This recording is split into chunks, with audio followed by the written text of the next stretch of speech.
ദേവരാഗം എന്ന ചിത്രത്തിലെ ഗാനവുമായാണ് നം തന നം തന നം തന നം നം ശശികല ചാർത്തിയ ദീപാവലയം നമ്പം തനനനം തനാനനതം തനന എം കീർവാണിയുടെ സംഗീതത്തിൽ കെ എസ് ചിത്രൻ കീർവാണിയും വിൻസെന്റും ചേർന്നടുപ്പിച്ച ഗാനമാണ് പുരശിഞ്ചിത രഞ്ജിതമേളം തര തര രെ രെ രെ തര തര തര തര എന്ന് പാടിയ സുഖമില്ല.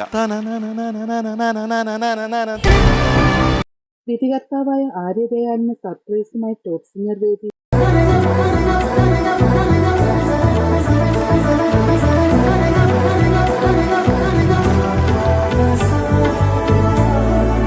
സല്ലാപം എന്ന ചിത്രത്തിലെ ഗാനവുമായാണ് ജീത ഫൈസൽ എന്ന ടോപ്പ് സിംഗർ വേദിയിലെത്തിയത്. പാട്ട് പാടാനാണോ വന്നത് അതോ കരാട്ടെ കളിക്കണം? രണ്ടും പഞ്ചവർണ്ണ പൈങ്കിളി പെൺ ജോൺസൺ മാഷിന്റെ സംഗീതത്തിൽ കെ എസ് ചിത്ര ആലപിച്ച ഗാനമാണ് താരം മനോഹരമായി ആലപിക്കുന്നത്.